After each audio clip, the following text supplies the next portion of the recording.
مسلمانوں، تمہاری عورتوں میں جو بدکاری کا ارتکاب کر بیٹھیں ان پر اپنے لوگوں میں سے 4 شخصوں کی شہادت لو۔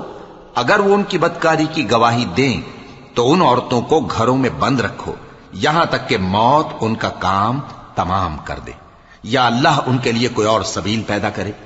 اور جو 2 مرد تم میں سے بدکاری کریں تو ان کو ایذا دو، پھر اگر وہ توبہ کر لیں اور نیکوکار ہو جائیں تو ان کا پیچھا چھوڑ دو۔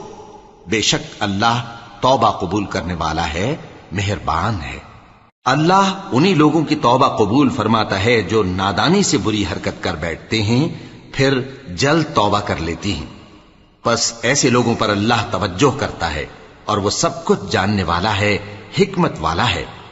اور ایسے لوگوں کی توبہ قبول نہیں ہوتی جو ساری عمر برے کام کرتے رہیں یہاں تک کہ جب ان میں سے کسی کی موت آ موجود ہو تو اس وقت کہنے لگے کہ اب میں توبہ کرتا ہوں۔